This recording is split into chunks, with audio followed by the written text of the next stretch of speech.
Muito boa noite, bem-vindos ao Momento Antagonista com Cláudio Dantas, hoje 9 de julho, terça-feira. Bom, já deixem o seu like, compartilhem o vídeo, não se esqueçam, quiser receber a notificação do canal aí com os novos vídeos, marque o sininho no YouTube. Aí nos últimos dias já tivemos a adesão de mais de 16 mil assinantes, agradeço muitíssimo aí toda a participação de vocês, a audiência de vocês, é importante a gente ampliar ao máximo essa audiência. Nosso canal já tem aí mais de 516 mil assinantes no YouTube, esperamos dobrar essa meta em pouco tempo. Bom, gente, olha, muito grave, né, a divulgação desse áudio aí pelo Intercept, né, áudio do Deltan Dallagnol, o primeiro áudio aí que é divulgado, e realmente é muito grave. Gostaria de tocar aqui o áudio para vocês, para a gente poder analisar, tá? Então, Deltan Dallagnol, aqui quem falar é Sérgio Desculpa, Moro. não é esse. CPF. Foi mal, gente, não é esse o áudio, tá? É outro áudio. O áudio é esse aqui, ó. Caras, o Fux deu uma liminar suspendendo a decisão do Lewandowski que autorizava a entrevista, dizendo que vai ter que esperar a decisão do plenário. Agora não vamos alardear isso aí, não vamos falar para ninguém, vamos ficar quieto para evitar a divulgação o quanto for possível, porque quanto antes divulgar isso, antes vai ter recurso do outro lado, antes isso aí vai para plenário. Então, quanto assim, o pessoal pediu para a gente não comentar aí publicamente e deixar que a notícia surja por outros canais para evitar precipitar recurso de quem tem uma posição contrária à nossa. Mas a notícia é boa para terminar bem a semana, depois de tantas coisas ruins, e começar bem o final de semana. Abraços! Abraço, Deltan. Gente, o áudio não traz nada, vocês ouviram, é um áudio track, né? Não é um áudio track, é áudio track, né? Que parecia aí, foi anunciado como uma bomba, inclusive pavoneado, que está na moda o termo, né?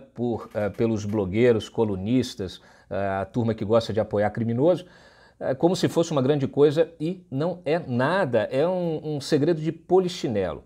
Primeiro que esse áudio, né? É um áudio estranho, áudio com Deltan fanho, provavelmente devia estar resfriado, né? E não faz muito sentido. A gente explicou isso em notas mais cedo no site. Várias questões aqui foram trazidas aí por essa matéria, essa nova matéria, e nós, mais uma vez, tivemos que esclarecer, né? Tentar evitar que o pessoal aí, que os leitores caiam nessa pegadinha. Isso aqui é uma grande pegadinha.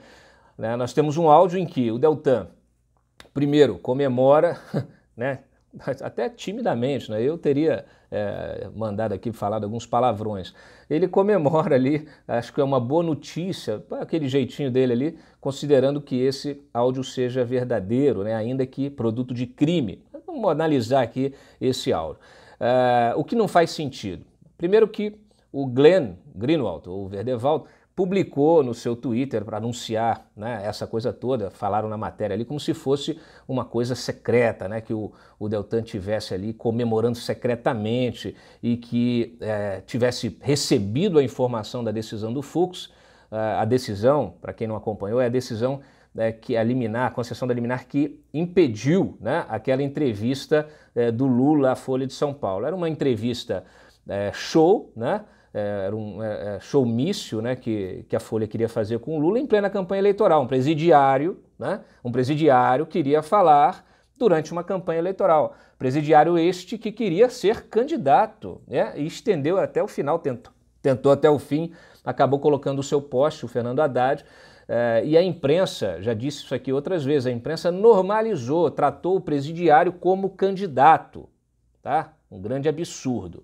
Mas, enfim, esse mesmo presidiário queria dar entrevista, tá? E aí combinou com os amigos para poder falar no meio da campanha, né? Claro que ele, já que ele não pôde, né, sair candidato, ele queria fazer o quê? Pedir voto para o Haddad, né? Queria usar a imprensa aí para pedir voto do Haddad. E aí alegou liberdade de expressão, etc e tal, o pessoal aí alegou liberdade de imprensa, mas, como eu já disse aqui antes, liberdade de imprensa não pode ser biombo para o crime, tá? Então era isso que essa gente queria, e acabou que o Fux tomou uma Lewandowski que concedeu, e o Fux foi lá e comprou a briga, matou no peito e impediu essa entrevista. Então, o que não faz sentido nisso aqui é porque não era nada secreto.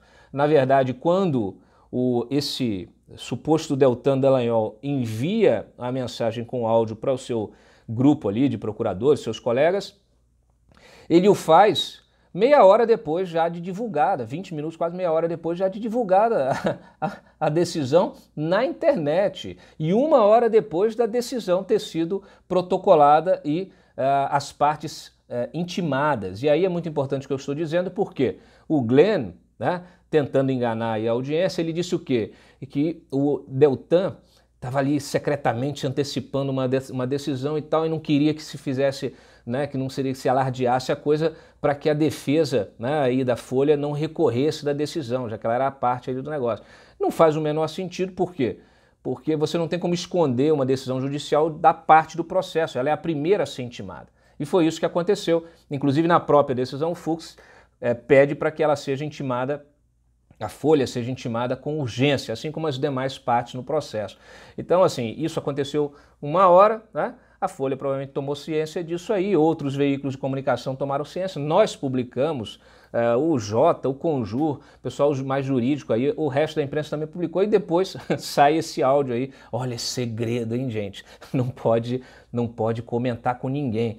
Então não faz sentido do ponto de vista cronológico, não faz sentido do ponto de vista jurídico, né? Imaginar que o procurador da República não entenda do processo jurídico, né? não entenda que a parte será intimada, então ele está escondendo o quê da parte que está sendo intimada? Então não faz sentido jurídico, tá, esse áudio, tá bom? Então é um áudio bem doidão, né, que foi divulgado aí, e eu ainda fico com o áudio do canal Hipócritas, né, que é esse áudio maravilhoso aqui. 025-449-800503.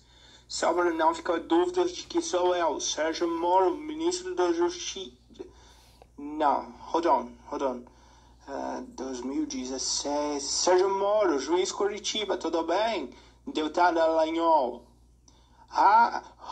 Juiz Sérgio Moro. Aqui quem falar é Deltan Dallagnol.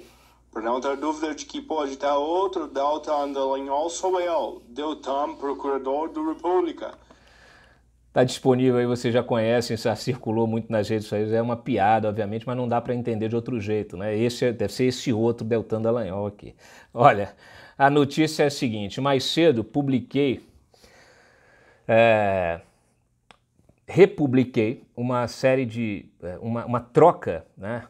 Foi um embate público travado pelo Jean Willis com o Glenn Greenwald em fevereiro de 2018 no Twitter, tá? Twitter deles, verificado, com né, o sinalzinho azul, tá bom? Não é fake news não é tweet, não é perfil fake não. Perfil deles verificado, não adianta nem mais apagar, tá tudo printado aqui, gravado, em blockchain, tá tudo, sabe, registrado. Então não adianta apagar, viu, gente? Não apaga não. Quer dizer, pode até apagar, vai ficar mais feio.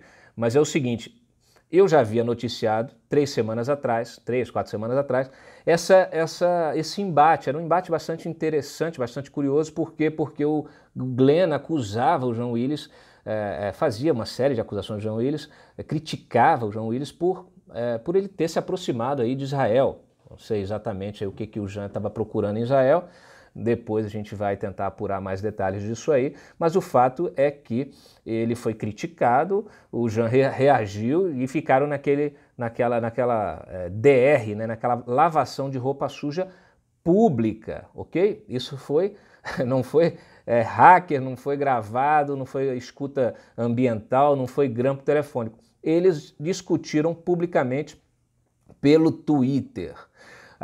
Parece que o Intercept tinha feito uma matéria contra esse, com várias críticas. O Jean, inclusive, chamou a matéria de fake news. Veja só, eles que estão brigando, ok? E ali, em determinado momento, o Glenn veste ali a roupa de militante político, ele faz críticas, inclusive manda, dizendo que o Jean Willis não pode fazer aquilo dentro do partido, não pode levar o PSOL para virar um partido bolsonarista, pró-Israel, etc. e tal. E o Jean reage. Quando ele reage, ele fala talvez o que não devesse. Ele vira e diz o seguinte, diz exatamente o seguinte. Deixa eu puxar aqui para vocês, tem muita coisa hoje. A frase dele maravilhosa é a seguinte: nunca ofendi Greenwald, sempre o tratei com respeito e nunca questionei publicamente sua, entre aspas, arbitragem partidária. Aí ele coloca entre parênteses, o próprio Jean Willis, a força da grana que compra candidaturas. Fecha aspas, fecha parênteses, fecha aspas. Quem escreveu isso foi o Jean Willis, em fevereiro de 2018. Então, duas coisas aqui. Uma, o Glenn ficou chateado, né, um dia desse que eu coloquei no Twitter, que ele era um militante político. Ele é um militante político, está escrito. Ele se coloca como um militante político. Aliás, ele se coloca como um líder partidário, um cacique partidário no PSOL.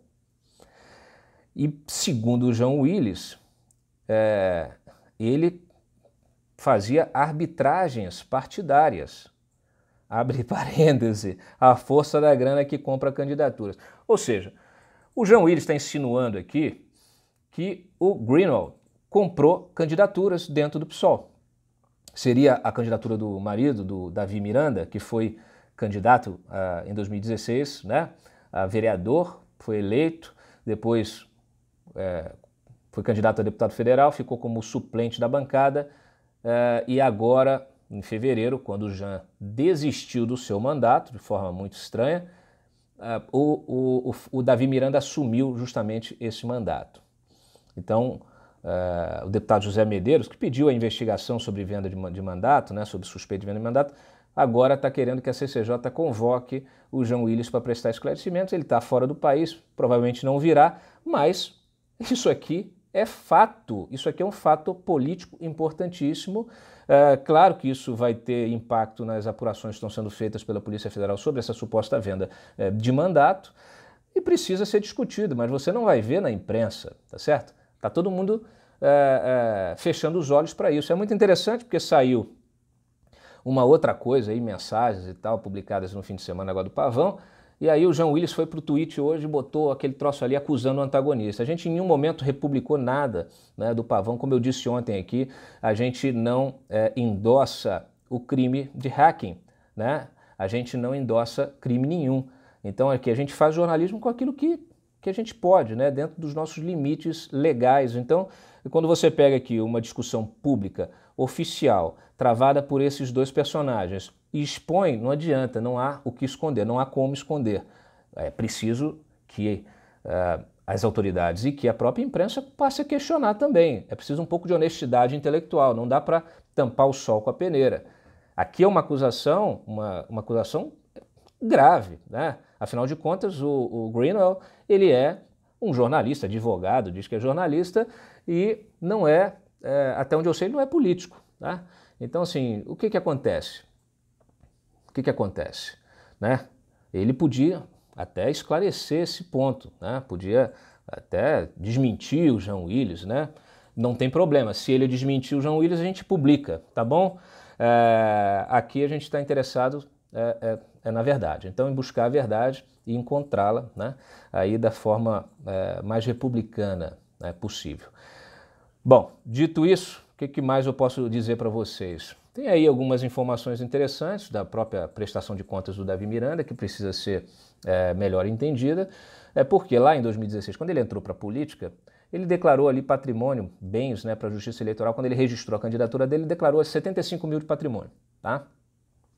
Durante a campanha, ele pegou 250 mil dele do bolso, não sei de onde ele tirou, e botou na campanha. E aí depois, obviamente, na prestação de contas, o TRE falou, olha, tem alguma coisa, tem uma inconsistência aqui grave, porque tem uma diferença, você não pode, a lei eleitoral diz o seguinte, você não pode gastar além daquilo que você declarou de patrimônio, de bem, né, de bens, no momento do registro da candidatura.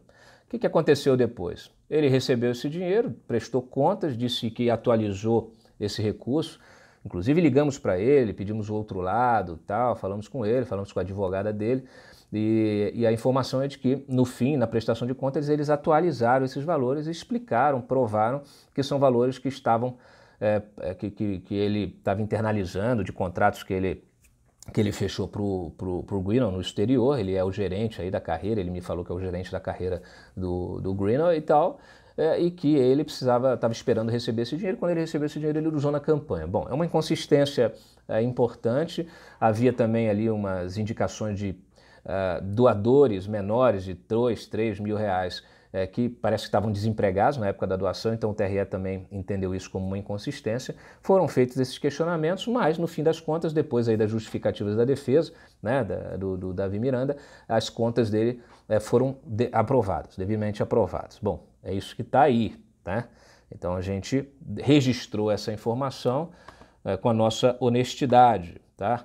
Porque é assim que se faz, né? É assim que se faz jornalismo. Eu achei até, enfim, depois eu comento algumas outras coisas. Bom, mas para além disso, estamos aí acompanhando a discussão da reforma da Previdência. O pessoal já começou a se movimentar para a PEC da reforma tributária, que é importante, e agora Senado e Câmara estão brigando, tá? Quem é que vai prevalecer? Então, o Rodrigo Maia instalou uma comissão especial para a discussão da reforma tributária lá na Câmara, e o Davi Alcolumbre protocolou uma PEC aí com o apoio de 65 senadores lá no Senado, com a reforma tributária no Senado, o texto do Raul. Então vamos ver como é que isso evolui, tá certo? Além disso, tivemos aí algumas informações interessantes, algumas notícias interessantes. O João Santana compareceu à CPI do BNDES já num novo visual, aí com um novo visual, cabelo grande, barba, bigode, enfim, a gente registrou, e ele repetiu, né, reiterou aquilo que ele já havia declarado nas suas delações premiadas, inclusive que o Lula, ele intermediava os contratos de campanha, das campanhas eleitorais que o João Santana fez. Então, aquela coisa que eu já falei aqui, é o chamado kit corrupção. E o Lula dava palestra, o João Santana fazia campanha, o Odebrecht fazia obra com dinheiro do BNDES. Né? E aí nós estamos aqui na expectativa da abertura da Caixa Preta.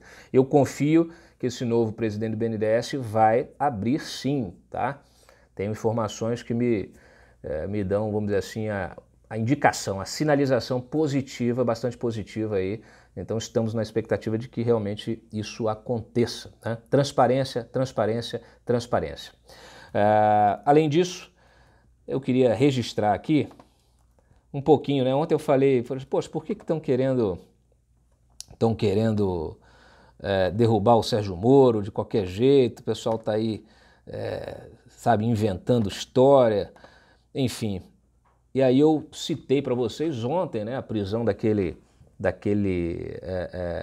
integrante da 'Ndrangheta, né, aquele italiano que comandava aí a 40% do tráfico global de cocaína, foi preso pela Polícia Federal, né, do Sérgio Moro.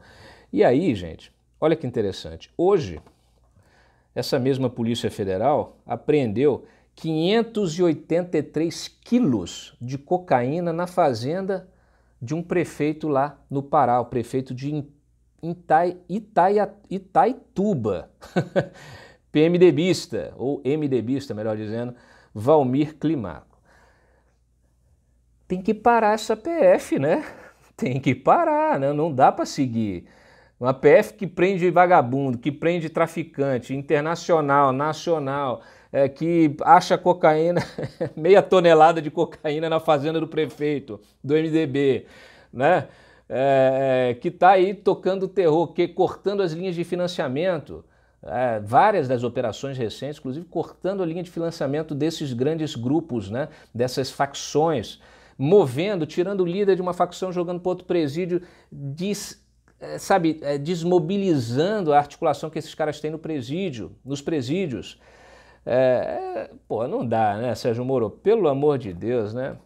Tem que pedir o boné, tem que pedir o boné. Bom, gente, tem mais alguma coisa aqui que eu possa registrar para vocês? Sim, claro, óbvio, né? Nessa sanha, né, de tentar macular Lava Jato, derrubar Moro, derrubar Deltan Dallagnol e tal, o que estão fazendo no Senado Inclusive aí, informação publicada em primeira mão pelo Diego Amorim, nosso repórter Diego Amorim, estão usando as sabatinas de recondução dos integrantes do CNMP, né, que é o órgão controlador aí do Ministério Público, né, o Conselho Nacional do Ministério Público. O Senado está usando as sabatinas para quê? Para pressionar os integrantes, que precisam ser reconduzidos, e alguns conduzidos pela primeira vez, dizendo o seguinte, fala assim, ó, você vai, inclusive o Ângelo Coronel fez isso hoje, o que você vai fazer com o caso do Deltan Dallagnol quando chegar, né, no CNMP? Porque não é possível essa situação, um cara desse, né, atingindo a imagem da instituição, cometendo esses crimes todos, né, entre parênteses aqui, esses crimes de prender os bandidos, né, fazendo uma pressão ferrenha em cima desses integrantes do CNMP. No final das contas, o nome disso é chantagem. O que está acontecendo são vários senadores pressionando aqueles que vocês já sabem quem são, né, fazendo uma barganha ali, pressionando, dizendo o seguinte, olha, em poucas palavras, se você quer ser reconduzido, então casse o Deltan Dallagnol, né, exonere ele do serviço público, do Ministério Público. O que vai acontecer, gente? Se tiverem sucesso nessa empreitada, o máximo que eles vão conseguir é transformar o Deltan Dallagnol em senador, em governador, né, em vice-presidente. É isso que vão fazer, vão transformar o Deltan Dallagnol em político. É isso que vão fazer. Então, assim, não vencerão, tá certo? Não vão conseguir.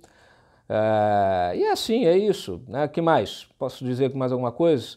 Deixa eu ver aqui se tem mais alguma coisa relevante para vocês. Sim. Notícia, inclusive, do Renan Ramalho, que acompanha lá os trabalhos na comissão que analisa o pacote do Sérgio Moro, pacote anticrime Sérgio Moro. Os queridos nossos nobres deputados simplesmente retiraram do pacote o item que trata justamente da prisão em segunda instância. Então, assim, é uma covardia. Aí inventaram uma desculpa de tem que ser PEC, etc. Então, ele explica bem isso. O Renan explica bem isso no podcast dele, já publicado aí para os assinantes do Antagonista Mais. O que interessa aqui é o seguinte, não adianta essa desculpinha, né?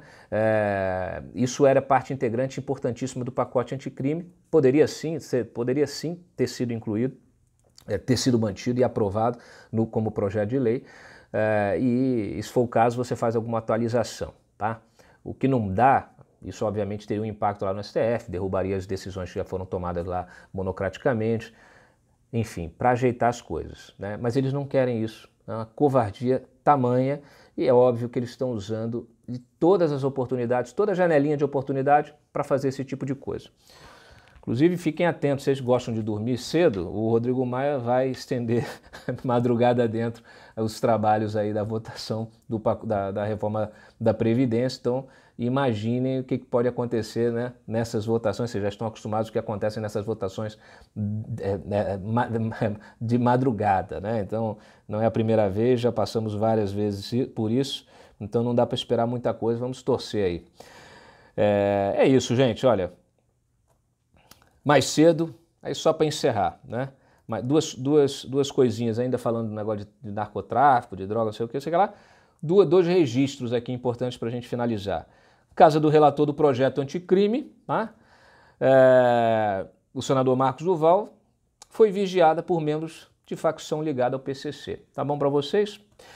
E, para finalizar também, a Polícia Federal prendeu hoje um operador do Dario Messer, tá?